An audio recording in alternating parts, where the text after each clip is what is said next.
بسم الله الرحمن الرحيم.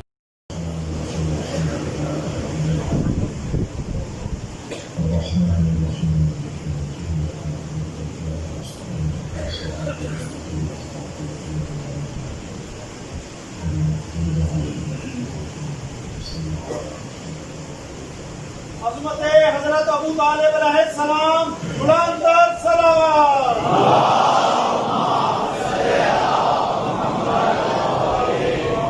اعوذ باللہ من الشیطان الرجیم. بسم اللہ الرحمن الرحیم.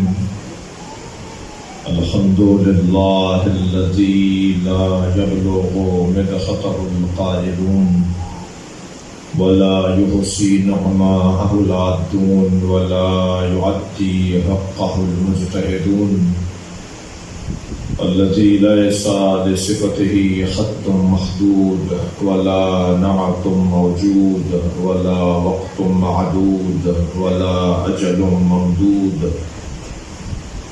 فطر الخلائق بقدرته ونشر الرياح برحمته. الصلاة والسلام على الرسول المسدد المصطفى العمجد المحمود الأحمد سيدنا ومولانا ومولى الكونين جد الحسن والحسين وعاني أبا القاسم محمد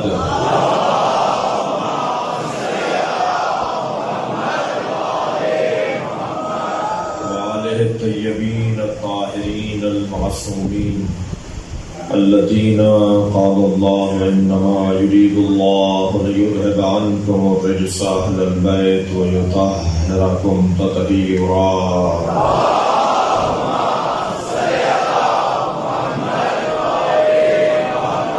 ولعنة الله على أعدائهم أجمعين من يوم عداوتهم إلى قيام يوم الدين. أما بعد، قال الحكيم في قرآن الكريم. بسم الله الرحمن الرحيم. إن الله اصطفى آدم ونوحا وآل إبراهيم وآل عمران على العالمين. صلوات.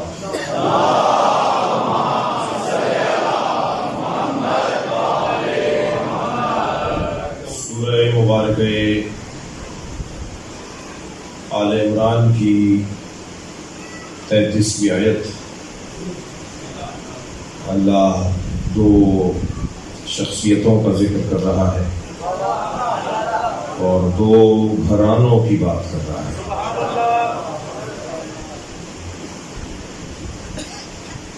ایک لفظ استعمال ہوتا ہے شخص، ایک لفظ استعمال ہوتا ہے شخصیت.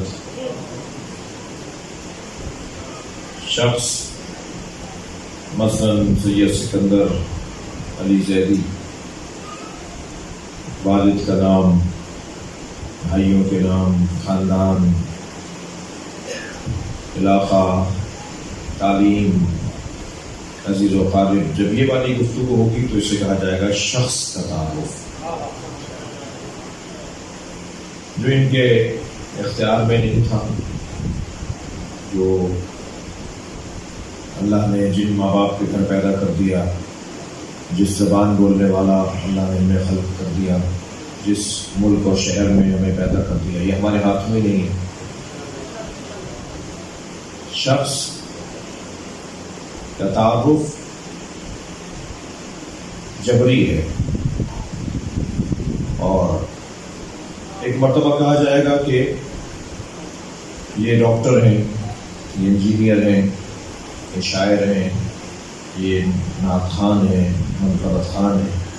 تو یہ تعارف ہے شخصیت کا تعارف. یعنی میں اگر لفظ بدل کے کہوں تو اگر خلق کی بات ہوگی تو وہ شخص کا تعارف ہے، اور اگر خلق کی بات ہوگی تو وہ شخصیت کا تعارف ہے. صلوات پڑھیں ذرا محمد.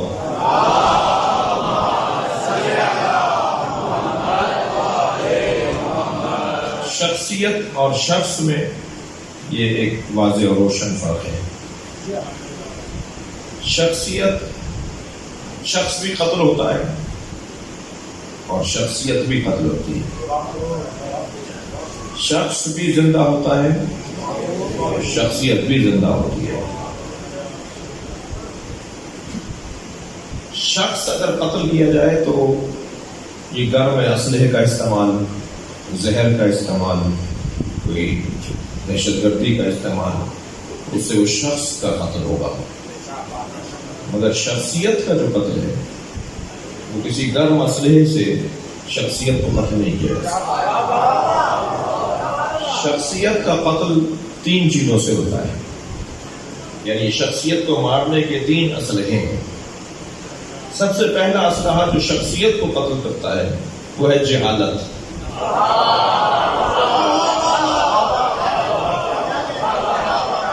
شخصیت کا قتل جہالت سے ہوتا ہے. میں جانتا نہیں ہوں اور اس کے بارے میں رائے دے رہا ہوں، ویسے ہیں وہ ویسے ہیں. میرے مولا فرماتے ہیں کہ الناس و آداء ما جہلوا. شخصیت کا قتل ایک جہالت سبب ہے. اب اس پہ دلیل دے رہا ہوں. مولا فرماتے ہیں الناس و آداء ما جہلوا. لوگ اس کے دشمن ہیں جس سے جاہل ہے.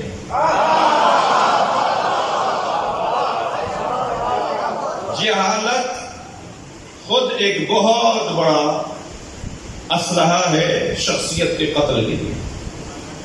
جب شخصیتیں قتل ہوتی ہیں جہالت سے تو مکتب قتل نہیں ہوں گے، نظریے قتل نہیں ہوں گے.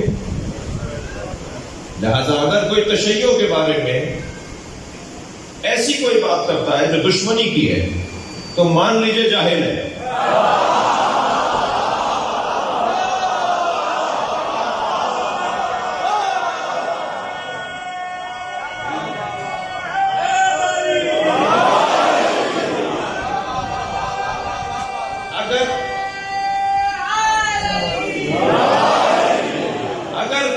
مکتب اہل بیت کے بارے میں بات کر رہا ہے اور وہ دشمنی کی بات ہے تو اس سے نفرت نہیں کرنی.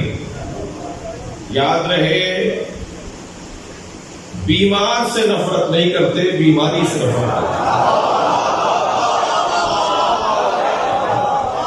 مرض سے نفرت نہیں، مرض سے نفرت ہوتی ہے، مریض سے نفرت نہیں ہوتی.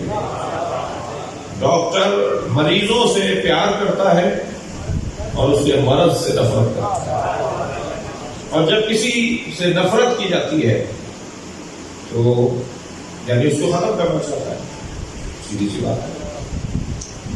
خدا نخواستہ اگر کسی کو مجھ سے نفرت ہوگی تو گویا وہ میرے وجود کو ختم کرنا چاہتا ہے. تو یہ منافرت جو ہے، نفرت، یہ انتہائی خطرناک چیز ہے. کسی سے بھی نفرت شدت اور ضعف کا شکار رہے گی، شدید ہو جائے گی، کبھی کمزور ہو جائے گی. نفرت جیسے جیسے معلومات میں کمی اور بہتری آتی چلی جائے گی. خدا کے واسطے میں اپنے ایک مسلم ساتھیوں سے کہہ رہا ہوں، جس کے بارے میں بھی نفرت دماغ میں آئے، وہ سنی ہو، وہ دیوبندی ہو، وہ بریلوی ہو، وہ قادیانی ہو، وہ عیسائی ہو، وہ یہودی ہو. بھائی میں ابتدا اور تمہید سے گزر رہا ہوں. جس کے بارے میں نے تو پھر کسی دوست کے بارے میں، کسی پڑوسی کے بارے میں، کسی ملنے والے کے بارے میں جب کبھی نفرت ذہن میں آئے تو خبردار اس کے بارے میں مطالعہ شروع کر دینا.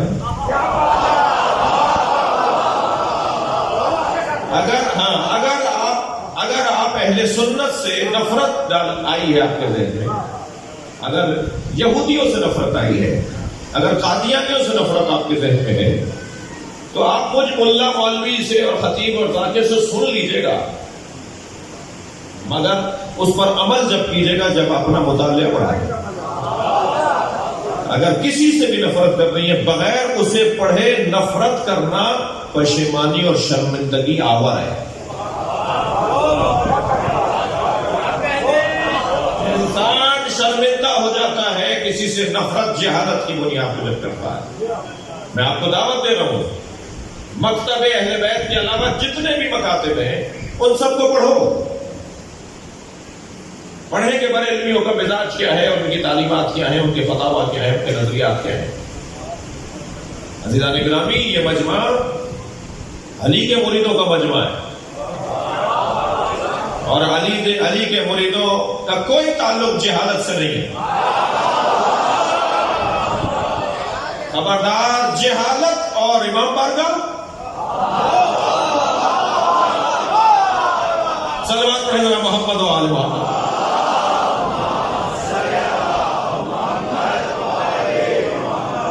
تو پہلا قاتل اور پہلا اسلحہ شخصیت کے قتل کا وہ ہے جہالت. اگر تھکے نہیں ہیں تو جملہ کہو. مجھے آنے میں دیر ہوئی ہے لیکن کچھ دیر تو ہمیں ہوئی ہے, کچھ دیر سے پڑھنی بھی تھی آج, اور انشاءاللہ کل بھی مجھے لگتا ہے یہی وقت ہو جائے گا. بہرحال آپ عبادت میں مصروف تھے اور ایک صاحب مجھ سے شکوہ کر رہے تھے کہ مولانا آپ کی مجلس سننے کے لیے 1 گھنٹے کی مجلس کے لیے 2 گھنٹے لگانے پڑتے ہیں. مجلس سے آدھا گھنٹہ پہلے آنا ہوتا ہے تاکہ جگہ سیٹ مل جائے, اور پھر بعد میں بھی پارکنگ سے نکلنے میں اور یہ وہ مسئلے ہوتے ہیں. تو مجھے معاف کیجیے گا اگر ایسا ہو رہا ہے.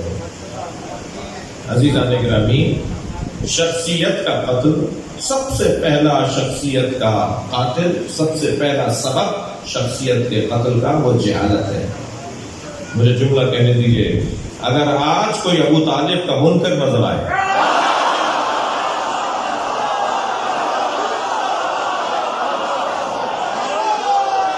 صلوات پڑھیں گے محمد و آل محمد.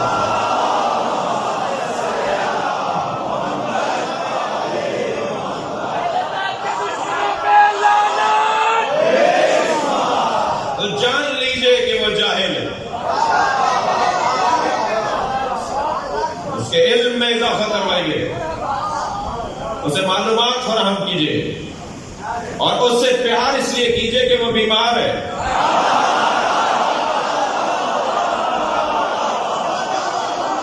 صلوات پڑھیں گے نبی کی ذات پر.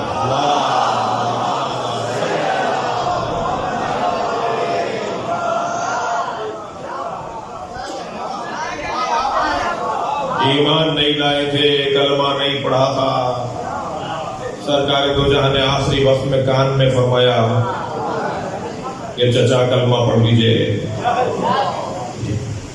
تمہیں سورج کی روشنی میں نبی کے ہاتھوں پہ علی تو نظر نہیں آتا.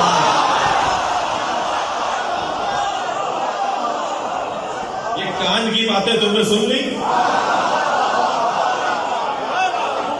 سرکار کان میں بات کر رہے ہیں حضرت ابو طالب کہ یہ تم نے سن لی. اور کان میں بات کرنا خود دلیل ہے کہ تمہیں نہیں بتانا چاہ رہے تھے. اگرچہ اس روایت کی سند کے اوپر ہماری طرف سے بہت روشن نظریہ ہے, وہ سند ہی ٹھیک نہیں ہے, وہ سند ہی نہیں ہے صحیح.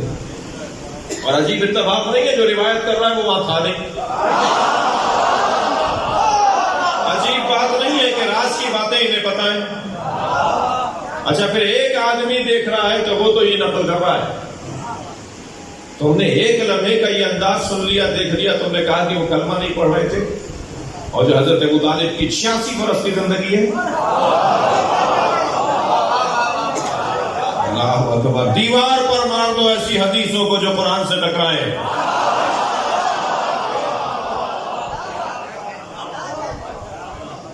دیوار پہ مار دو ایسی حدیثوں کو جو قرآن سے ٹکرائیں. وہ حدیث ہی نہیں ہے جو قرآن سے ٹکرائے. اگر کسی حدیث میں اس طرح سے مل رہا ہے کہ معاذ اللہ وہ کلمہ نہیں پڑھا تھا, تو تم نے قرآن کی آیت سورہ انفال کی 74ویں آیت نہیں پڑھی؟ والذین آبوا ونصروا اولئک هم المؤمنون حقا لهم مغفرۃ ورزق کریم. جنہوں نے نبی کو پناہ دی, جنہوں نے نبی کی مدد کی, وہی واقعی مومن ہے.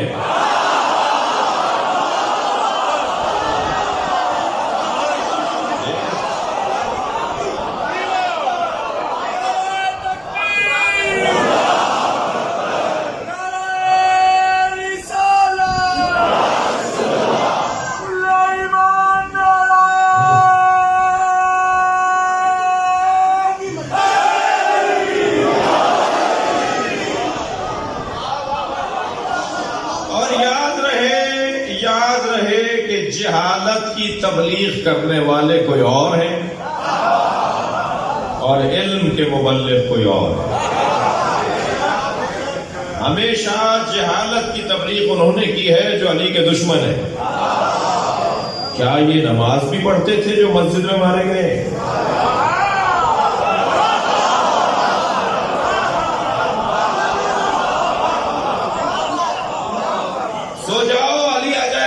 بچوں کو شام کی مائیں ڈرا کر سلاتی تھیں. بچے ڈر کے سو جاتے تھے کہ علی نہ آ جائے. یعنی علی کو ایک معاذ اللہ دہشت پھیلانے والا اور دہشت کا عنوان. یہ طریقہ جہالت عام کرنا. یہ بچوں کو کاٹ کے کھلاتے ہیں نیاز میں, یہ نیاز میں تھوکتے ہیں. یہ سارے طریقے وہی ہیں. علی مسجد میں کیا کر رہے تھے؟ کیا علی نماز بھی پڑھتے تھے؟ اتنا علی بن ابی طالب سے جہالت پھیلا کر دور کر دو کہ کہیں علی اثر نہ کرتے ہیں. یہ والی باتیں آج بھی ہوتی ہے. مجھے تو تعجب ہے, افسوس ہے.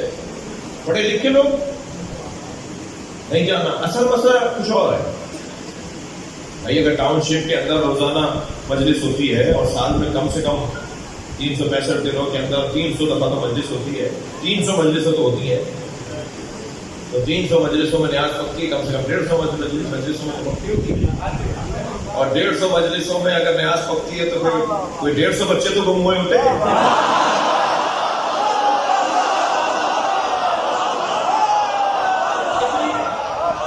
میں تو اس طرح کی گفتگو کرتے ہوئے بھی خود شرمندہ ہو رہا ہوں.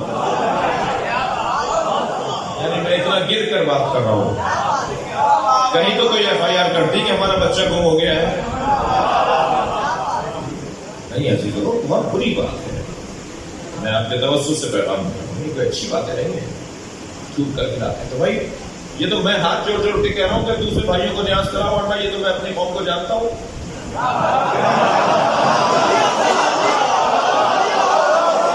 یہ تو اپنے لیے پکاتے ہیں بھائی.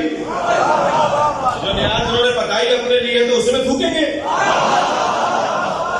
یہ تو میں بہت عرصے سے گزارش کر رہا ہوں کہ خبردار جو نیاز میں کھاتا ہوں اسے نیاز بھیجو, اور اگر ایک دفعہ لوٹا دے تو دوبارہ بھیجو, دوبارہ لوٹا دے تو تیسری دفعہ پھر بھیجو. یہ مسئلہ تمہارا اور اس کا نہیں ہے, اس کا اور حسین کا ہے.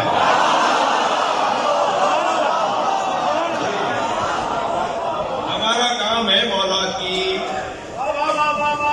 ہمارا کام ہے مولا کی نیاز بھیجنا. وہ واپس کرنے کا ناراض نہیں ہو. چھوٹی باتیں ہیں. جہاں کسی طرح علم کو دیکھو گے تو نکاح باطل جائے. میں نہیں جانا چاہتا جس سے نکاح باطل ہوتا ہے وہ تو لیے پھر رہے ہو.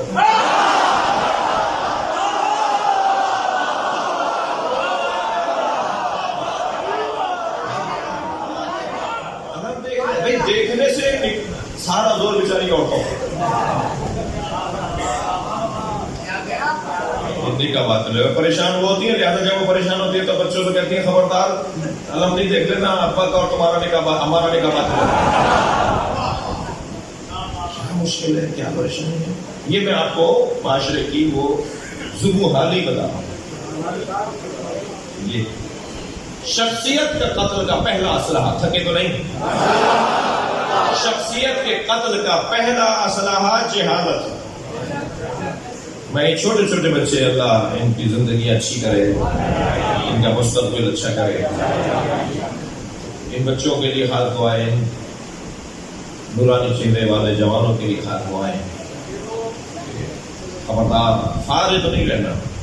ایک کورس کر لیا, ایک تعلیم حاصل کر لی 2 سال کی, فلاں کورس میں پھر داخلہ لے لو. فارغ رہنے والا جوان میرے مولا صادق کو پسند نہیں. کچھ نہیں کر رہا. کیا کر رہے ہو بیٹا؟ کچھ نہیں کر رہا.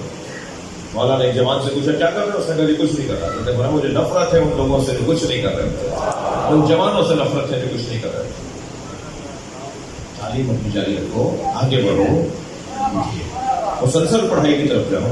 بہانے تلاش نہیں کرو کہ میں ابا کے ہاں ابا ریٹائرڈ ہو گئے تو میں نوکری کرنا چاہ رہا ہوں, پڑھنا نہیں چاہ رہا. توجہ کر رہے ہیں. مجلسوں میں بھی میری خواہش ہے, آپ ایک عرصے سے کہہ رہا ہوں اثر تو ہو نہیں رہا, شاید میرا خود کردار کمزور ہے اس لیے اثر نہیں ہو رہا. میں ایک عرصے سے کہہ رہا ہوں ان بچوں جوانوں سے کہ ڈائری بناؤ, اپنے ساتھ مجلس میں ڈائری اور قلم لے کر آئے, بیٹھ کے لکھو. بھائی شہنشاہ حسین نقوی کی 1 گھنٹے کی گفتگو میں ایک بات تو کوئی کام کی ہوگی. پر تاریخ ڈالو, مقام لکھو کہ کون سی جگہ مجلس ہوئی, کہاں مجلس ہوئی, تاریخ یہ تھی, مقام یہ تھا, موضوع یہ تھا. انہوں نے یہ والی بات جو ہے نا وہ بڑی کام کی مثلا. آپ 10 سال بعد دیکھیے گا آپ کی 10 ڈائریاں بن جائیں گی, اور وہ جو ڈائریوں کا ذخیرہ ہوگا نا آپ کا, میں آپ سے وعدہ کرتا ہوں وہ آپ کو نابغہ شخصیت بنا دے گا. آپ کی شخصیت ہی کچھ اور ہوگی. آتے جاتے اسے کھول لیا, پڑھ لیا, نکات کو پر غور کر لیا. یہ مولانا حسین کے عالمی یونیورسٹی کا ایک کیمپس ہے. اس وقت ایک بڑی بھرپور کلاس لگی ہوئی ہے. گجرانوالہ سے نہ جانے کہاں سے میرا سنی بچہ آیا بیٹھا ہے. یہ اتنی دور سے یہ مجھے سننے کے لیے آیا ہوا. اس مجلس میں اہل سنت ہوں گے, ممکن عیسائی ہوں, سنی ہو, شیعہ, تو شیعہ ہے, عیسائی. دیکھیے یہ کتنی اچھا حسن ہے. یہ میرا یہ پرانے دو مصرے میں بار بار کہتے ہیں, در حسین پہ ملتے ہیں ہر مزاج کے لوگ. در حسین پہ ملتے ہیں ہر مزاج کے لوگ, یہ دشمنی کا نہیں دوستی کا ذریعہ ہے. صلوات پڑھیں گے محمد و آل محمد.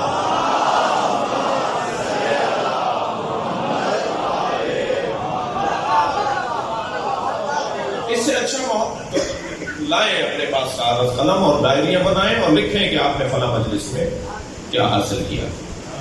تو پہلا شخصیت کا قتل جہالت سے ہوتا ہے, اور جہالت سب سے زیادہ نفرت عجیب ہے. جہالت سے نفرت ہے. میرے مولا نبی کے ساتھ جو کچھ ہوا کسی نبی کے ساتھ نہیں ہوا. فرمایا ما اوذی نبی قط کما اوذیت, کسی نبی کو اتنی اذیتیں نہیں پہنچائی گئی جتنا مجھ مصطفیٰ کو اذیتیں پہنچائی گئی. آدمی کھڑے ہو کے کہہ رہا ہے سرکار آخری حیات طیبہ کے آخری ایام میں نبی نے فرمایا کہ کچھ دعاؤں کا کہا گیا تھا, ان دعاؤں اور حاجات کی برابری کے لیے صلوات پڑھیں.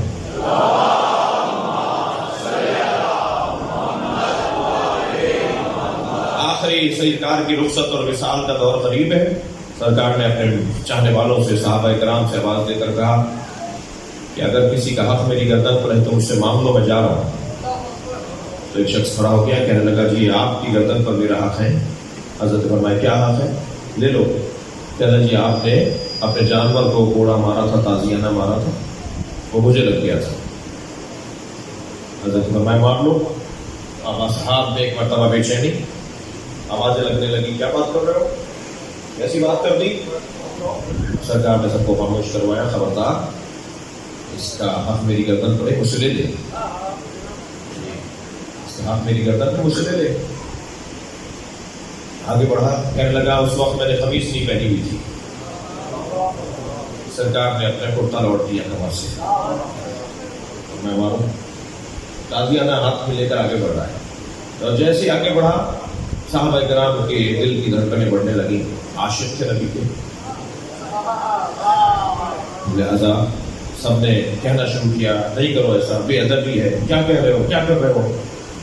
آگے بڑھا اور مہر نبوت کا بوسہ دے کے کہنے لگا کہ مجھے تو مہر نبوت کا بوسہ دینا تھا, کوئی تازیانہ آپ نے نہیں مارا. اب آپ نے دیکھا کہ ہدف تو بہت اچھا تھا مگر وسیلہ پاک نہیں تھا.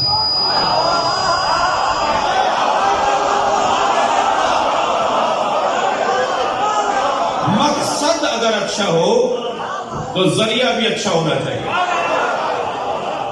بھائی اگر تھکے نہیں تو جملہ کہو, اگر مقصد اللہ ہے تو وسیلہ اہل بیت.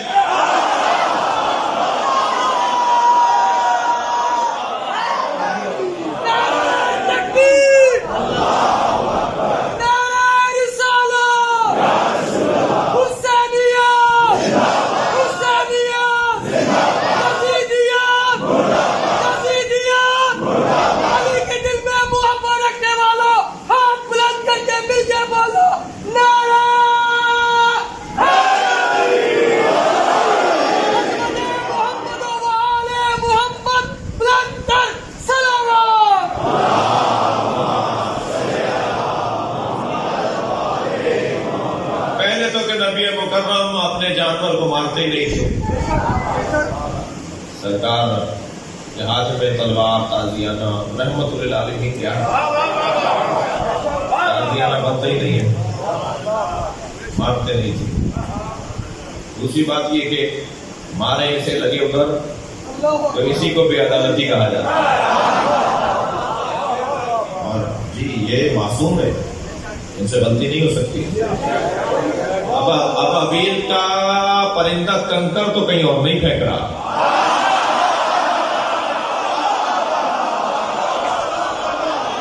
ہاتھیوں پر پھینکے تو ہاتھیوں کو ہی لگے نا، ایک کنکر بھی ابابیل کے پرندے کا کہیں اور جا کے نہیں گرا۔ کیوں؟ وَأَرْسَلَ عَلَيْهِمْ طَيْرًا أَبَابِيلَ، کیونکہ ہم نے بھیجا تھا پرندہ، بھیجا ہوا جانور بھی غلطی نہیں کرتا۔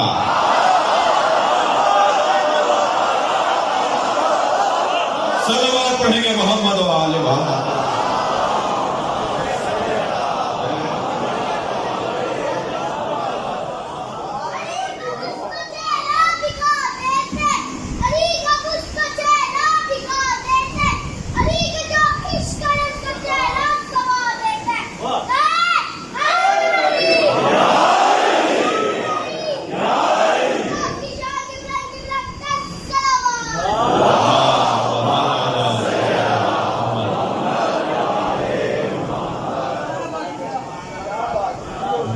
نعرہ لگاؤ گے؟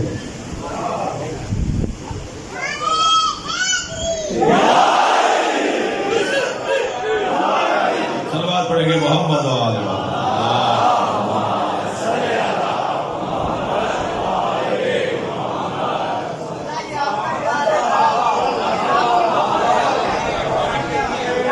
ایک اور بہتر صلوات۔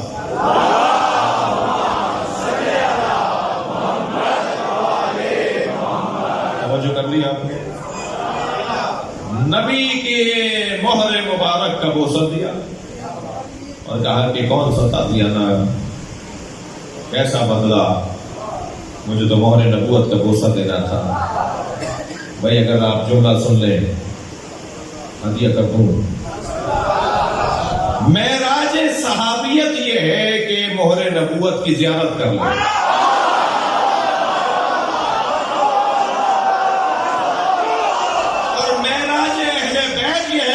نبی پر بیٹھ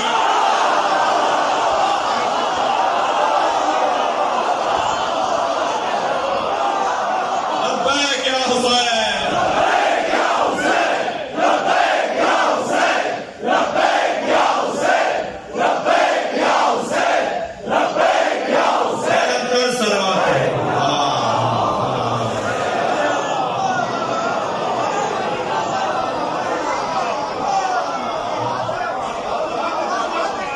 جہالت شخصیت کے قتل کا خطرناک اسلحہ ہے۔ معاشرے سے جہالت کا خاتمہ کرنا ہے۔ ٹاؤن شپ میں ہمارے اسکول کتنے ہیں؟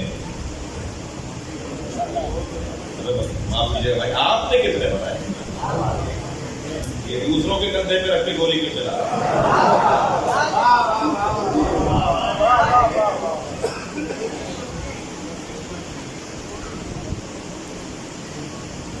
اسکول بنائیے۔ مجھے پتا ہے باہر روڈ پورا بھرا ہوا ہے، باہر مجمع اندر سے زیادہ ہے، اور میرے بھائیوں نے انتظامات الحمدللہ اچھے کیے ہیں۔ انہوں نے میری نیاز بھی یہاں لگا دی ہے۔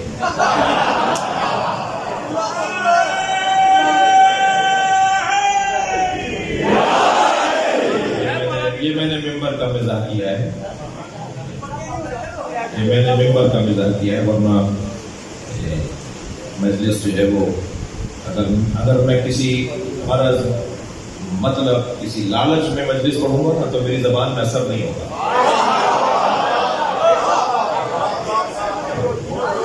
لہذا آپ کو کچھ صدقہ اتارنا ہے تبھی اتار دیں، صدقہ اتارنا ہے تبھی اتار دیں۔ ایک صلوات پڑھ رہا محمد۔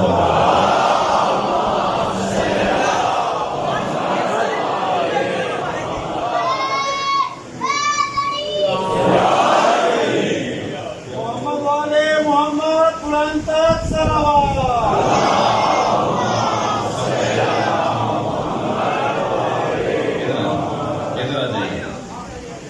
قبلہ کی صحت و سلامتی کے لیے بلند ترین صلوات.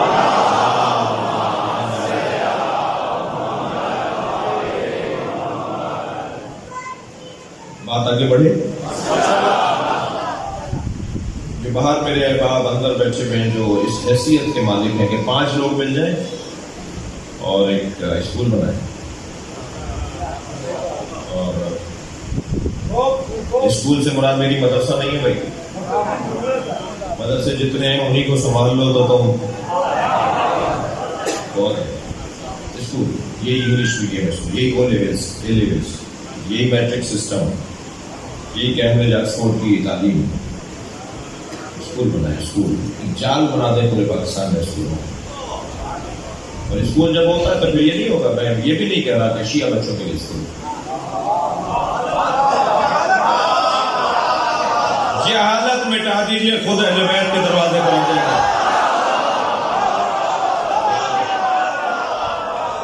ذہن کی بہتری ترقی سب سے بڑا اسلحہ وہ ہے جہالت. دوسرا اسلحہ بتاؤں جو شخصیت کو قتل کرتا ہے وہ ہے حسد. حسد. ان کے پاس کیوں ہے, میرے پاس کیوں نہیں ہے؟ اچھا, ان کے پاس ہے تمہارے پاس نہیں ہے تو تم حاصل کرو. اگر ان کو دیکھ کر میں اپنے کمالات کو حاصل کرنا چاہوں تو اسے رشک کہتے ہیں, غبطہ کہتے ہیں. ان کے پاس یہ چیز ہے, میرے پاس بھی ہونی چاہیے. بہت اچھا ہے, دوڑ لگاؤ, مقابلہ کرو. مقابلے کو اسلام نہیں منع کرتا, مقابلے کو تھپکی دیتا ہے اسلام. ساتھ دوڑنے والے کا حوصلہ افزائی کرتا ہے. یہ تو میں روحانی باتیں کر رہا ہوں. مادی دنیا میں بھی کوئی مقابلہ کر رہا ہوتا ہے تو شریعت نے اسے حلال قرار دیا. گھوڑوں کے مقابلہ, لگا دو پیسہ. تیر اندازی کا مقابلہ, لگاؤ پیسہ. اسلام کہتا ہے حرام نہیں ہے. تیراکوں کو دوڑا رہے ہو, تیراکی کروا رہے ہو, لگاؤ پیسہ اس کے اوپر. سب کو رمایا پورا باب ہے فقہ اہل بیت میں, فقہ اسلامیہ میں. توجہ ہے. جو مادی چیزوں کے مقابلے میں اسلام منع نہ کرتا ہوں تو روحانیت میں کیسے منع کرے گا؟ وہ 5 وقت کی نماز پڑھتا ہے, مقابلہ کرو, نماز شب پڑھ کر دکھاؤ.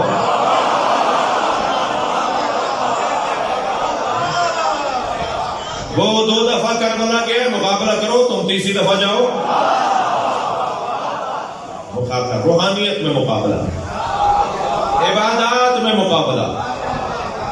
وہ صرف ماہ رمضان کے روزے رکھتا ہے, میں مستحب روزے بھی رکھوں گا.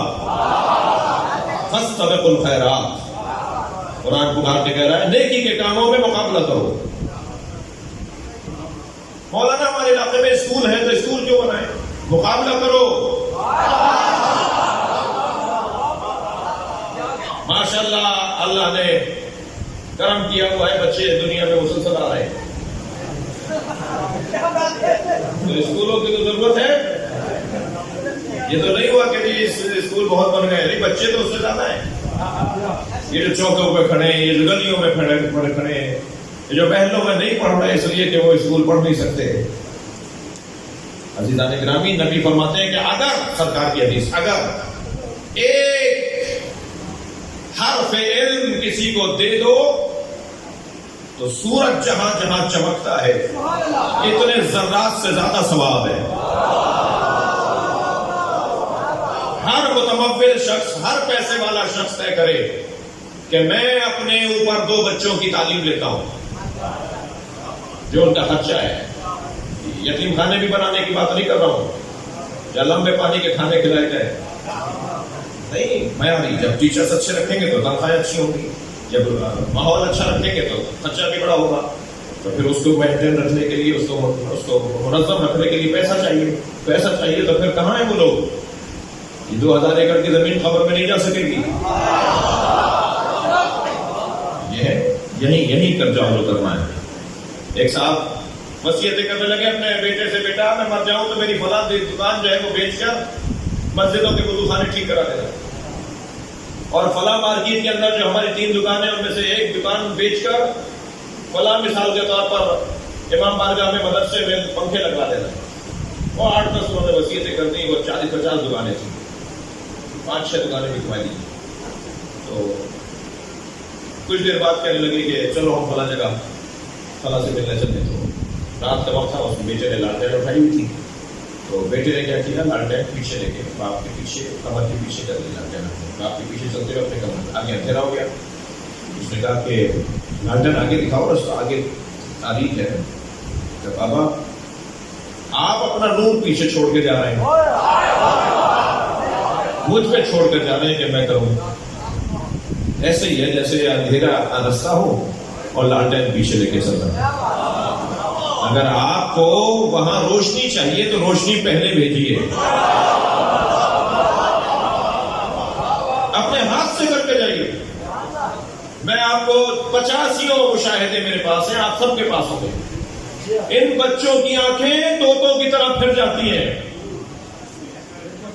اور اگر بچے تھوڑا بہت بھی خیال کر لیں تو بےگمات نہیں کرنے دیتی. خدا کے واسطے اپنے بچوں پہ نہیں چھوڑ کے جائیے گا کہ میرا بیٹا یہ کر لے گا, میرا بیٹا وہ کر لے گا. بیٹا وصیت کر دی ہے, بعد میں لڑتے ہیں آپس میں. یہ دنیا بڑی خطرناک ہے. مولا علی فرما رہے ہیں یہ لباس بدل بدل کے آتی ہے, یہ ہولیاں بدل بدل کر آتی ہے. دوسری چیز, تھکے نہیں میری باتوں سے, دوسری چیز جو شخصیت کو قتل کرواتی ہے وہ ہے حسد. آپ نے کبھی غور فرمایا کہ حضرت ابو طالب کا کلمہ انہیں نظر کیوں نہیں آتا؟ حسد ایسا ہے کہ یہ علی کا باپ ہے.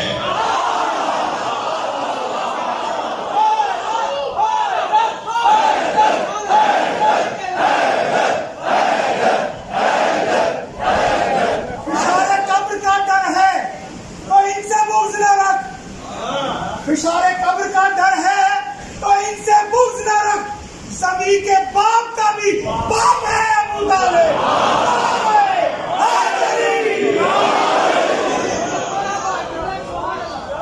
میں نے یہ بات جوش میں اور خطابت میں نہیں کی ہے. حضرت ابو بکر کے زمانے میں ایمان ابو طالب پر بحث ہی نہیں کی. حضرت عمر کے زمانے میں حضرت ابو طالب کے ایمان پر کوئی بات ہی نہیں ہے. حضرت عثمان کے زمانے میں ایمان ابو طالب پر کوئی تبصرہ ہی نہیں ہے. جب علی کو جنگ ہروا نہ سکے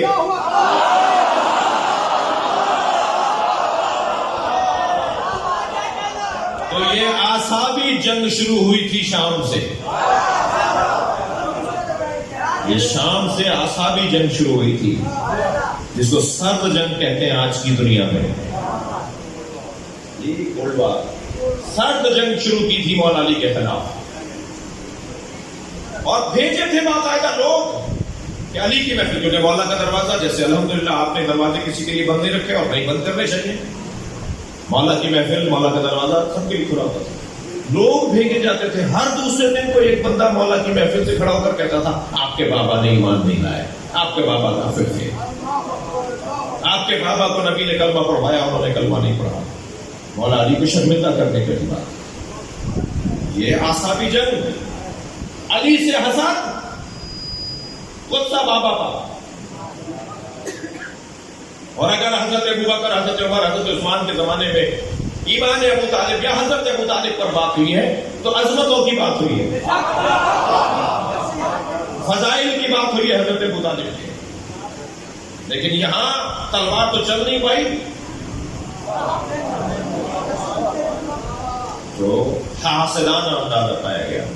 میرے مولا بیٹھے ہوئے ہیں مسجد کوفہ میں, ایک ایسا ہی جاسوس جس کا کام یہ تھا کہ مولا کو جا کر اپنے گمان میں شرمندہ کرے, پیسہ لے کر, پیسے کے اوپر ہو رہا تھا کام, ویسے باقاعدہ پیسے تقسیم ہو رہے تھے.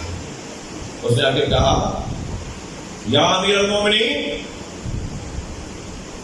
آپ کا مقام اتنا بلند, وَأَبُوكَ مُعَذَّبٌ فِي النَّارِ. محفل سجی بھی ہے مولا کی, کھڑا ہو کر کہتا ہے کہ آپ کا اتنا بڑا مقام اور آپ کے بابا 2 عذاب میں مبتلا. میرے مولا علی نے بے ساختہ فرمایا واہ وجہ تیرا منہ ٹوٹے, یاد رہے ابو طالب کو کافر کہنے والے علی کی بددعا کا شکار ہیں.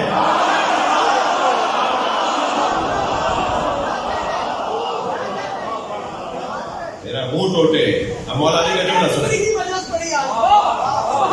میرے مولا نے فرمایا تیرا منہ ٹوٹے, اور پھر جملہ فرماتے ہیں تعجب نہیں ہے ابنہ قسیم النار والجنہ وابیہ فی النار. بیٹا جنت و دوزخ بانٹے گا, باپ دوزخ میں. صلوات پڑھے محمد و آل محمد.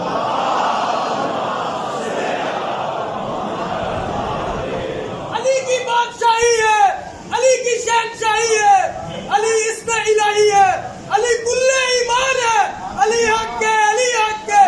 علی کی دل میں برابر رکھنے والوں ہاتھ بلند کر کے مل کے بولو نعرہ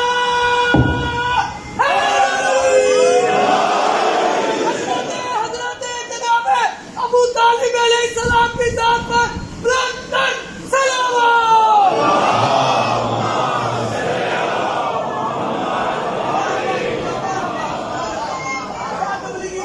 شخصیت کے قتل کے لیے دوسرا اسلحہ حسد.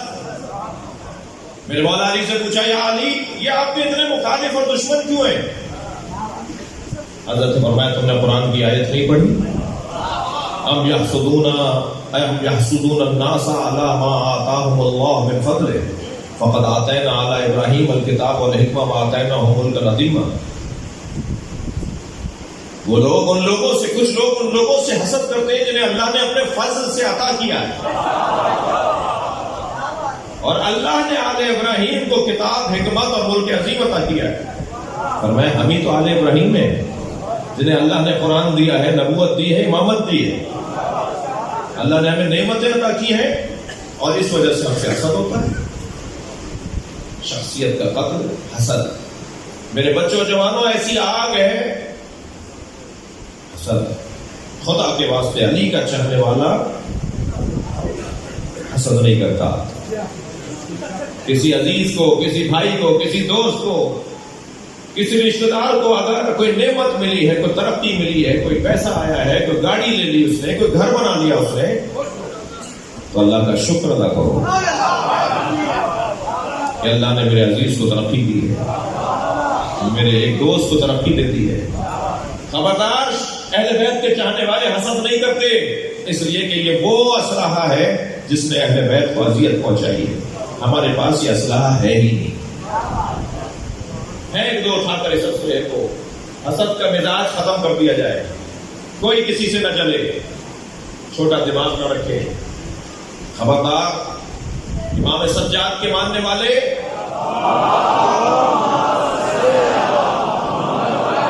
کسی سے حسد نہیں کرتے.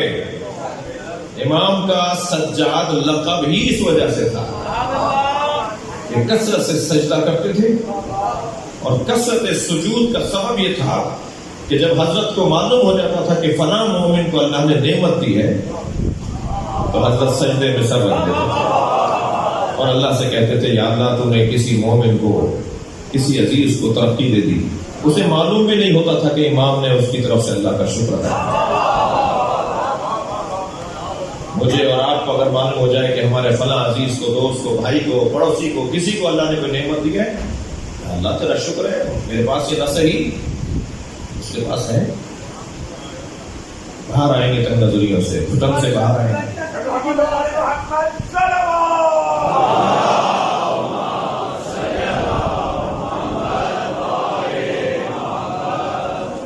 محمد والے محمد بلند صلوات.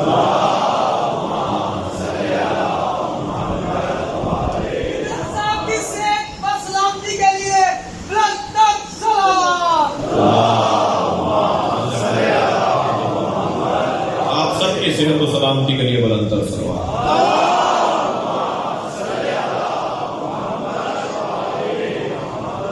بہت رلایا, بہت تکلیف دی.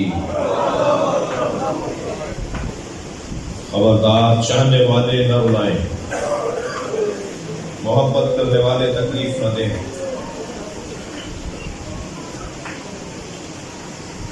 ایام اربعین حسینی کے ہیں.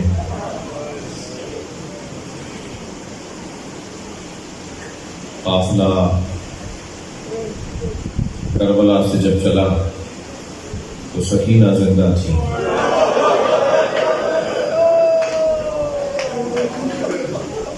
جب کہیں قافلہ رکتا تھا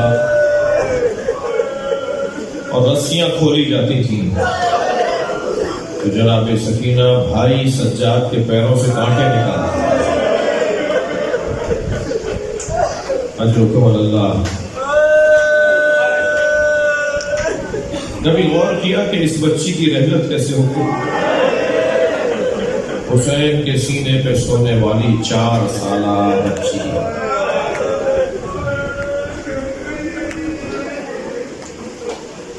آپ کے گھروں میں بچیاں ہیں. بچیوں میں اور بچوں میں، لڑکوں میں لڑکیوں میں فرق ہے. لڑکیاں بچیاں اللہ کے یہاں سے محبت لے کر آتی ہیں. باپ گھر میں داخل ہوتا ہے، بیٹا تو شاید کسی کھیل میں کسی کام میں لگا رہے، مگر بیٹی آ کے لپٹ لیتی ہے.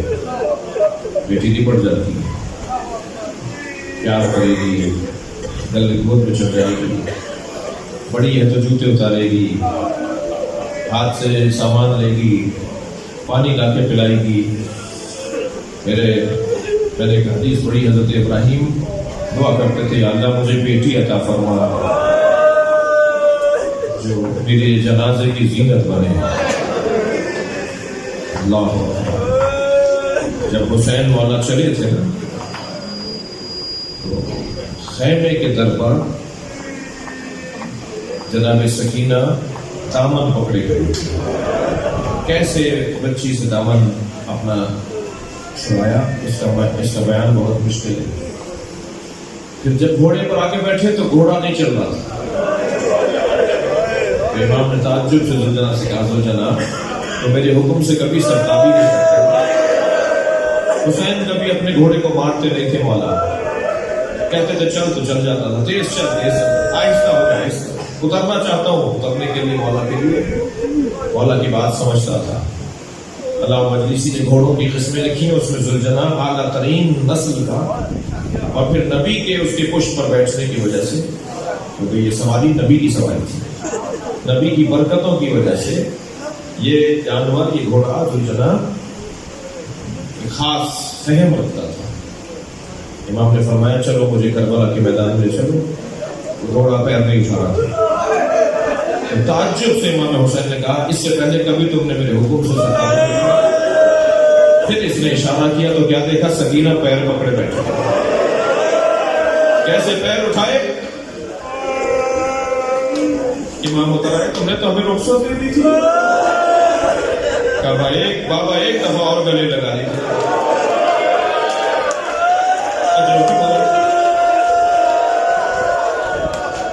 امام نے اپنی بچی کو گلے لگا.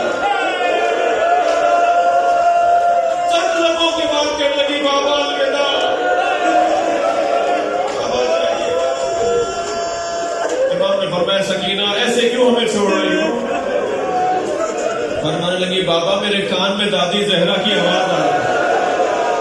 سکینہ میں مقتل میں اپنے حسین کا انتظار کر رہی ہوں. گئے میرے مولا میدان کربلا. وہ جنگ اور جہاد کیا مولا نے. کہہ لیجیے آج کے حساب سے کوئی 1 سے 1.5 گھنٹے امام حسین نے اپنی شجاعت کے جوہر دکھائے تاکہ بتا سکے میں مجبور نہیں تھا، میں تلوار چلانا چاہتا ہوں.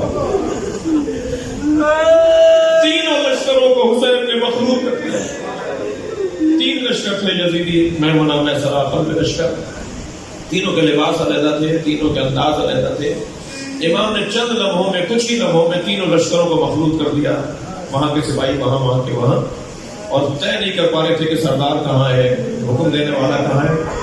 اور پھر اتنا الجھ رہے تھے کہ انہیں ہر طرف سے حسین آتے نظر آتے تھے.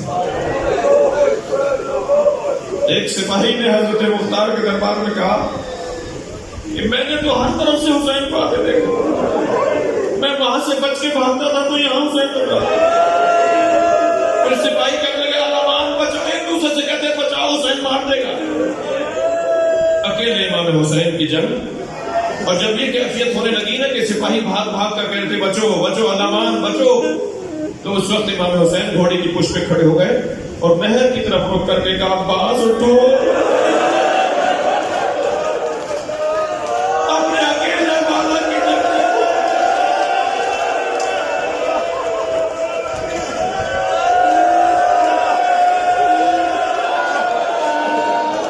دیکھو، جب تم لڑ رہے تھے تو میں تمہیں داد دے رہا تھا، میں حوصلہ دے رہا تھا، میں ابا بول رہا تھا۔ پھر یہ کیفیت ہوئی کہ امام حسین نے خود طے کر لیا۔ بعض بزرگوں کا کہنا ہے آواز آئی ہے نفس مطمئنہ، اپنے رب کی طرف پلٹا۔ اب مختلف طرف سے تیر آ رہے تھے، بھالے برچھی آ رہی تھی، اور امام حسین گھوڑے پر ڈگمگا رہے تھے۔ کوئی پتھر مارتا تھا، کوئی نیزہ مارتا تھا۔ 6 مہینے سے سفر پر تھا عبداللہ ابن ابی غالب۔ وہ کوفے میں لوٹا تو اس نے دیکھا کہ بازار بند ہے، دکانیں بند ہیں، کوئی چہل پہل نظر نہیں آ رہی، کوئی مرد نظر نہیں آ رہا۔ پریشان سوچنے لگا آخر کوفے والے کہاں چلے گئے۔ گھر میں داخل ہوا تو بیٹی نے بڑھ کر استقبال کیا۔ بیٹی سے کہنا بیٹا یہ کوفے والے کہاں چلے گئے، سناٹا ہے پورے کوفے میں 6 مہینے بعد آیا ہوں۔ کہ بابا کچھ فاصلے پر ایسے جا کر ایک بیابان ہے جسے کربلا کہتے ہیں، وہاں ایک باغی نے خروج کیا ہے، اور حاکم وقت کا اعلان ہے کہ اگر اس باغی کو مارنے کوفے کا کوئی بندہ نہ گیا تو اسے سزا دی جائے گی۔ بابا کہیں مخبری نہ ہو جائے کہ آپ گھر میں تھے، جلدی چلے جائیے، باغی کو مارنے جائیے۔ عبداللہ کہتا ہے اس کا نام کیا ہے باغی کا؟ کہ نہیں نام نہیں بتایا گیا۔ کہتا ہے میں نے اپنی جان کی خاطر دوبارہ گھوڑا تیار کیا، نکلنے لگا تو بیٹی نے رخصت کرتے ہوئے کہا بابا جنگ پر جا رہے ہیں اور جنگوں میں مال غنیمت بھی ملتا ہے، اگر مال غنیمت میں یمنی پتھر حقیقی یمنی مل جائے تو میرے لیے لیتے آئیے گا۔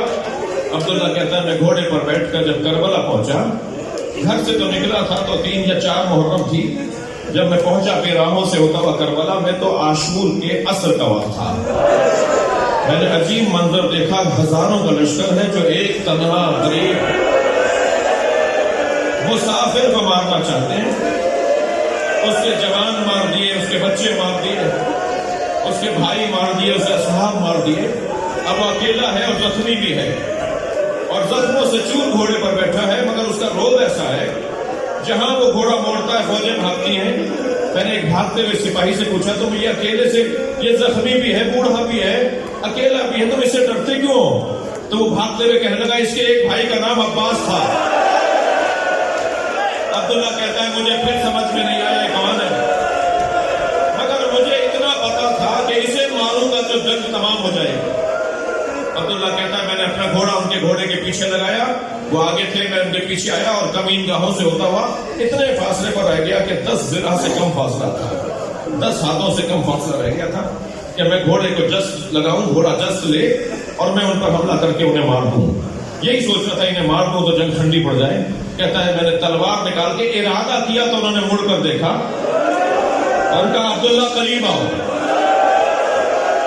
عبداللہ کہتا ہے میرے ہاتھ پیر کانپنے لگے، یہ کون ہے جو میرے نام سے مجھے پہچان رہے ہیں؟ میں ڈر کر رک گیا تو انہوں نے ہاتھ سے انگوٹھی اتاری اور کہا یہ عقیق یمنی ہے۔ عبداللہ اپنی بیٹی کو جا کے دیکھ، میں باغی نہیں ہوں، میں نانا رسول کا دین مطلب ہے۔ مجلس ہو گئی، عبداللہ آگے بڑھا، ہاتھوں کو چومنے لگا۔ امام نے فرمایا جلدی چلے جاؤ۔ کہنا مولا آپ کو تنہا چھوڑ کے کیسے جاؤں؟ بس آخری جملہ۔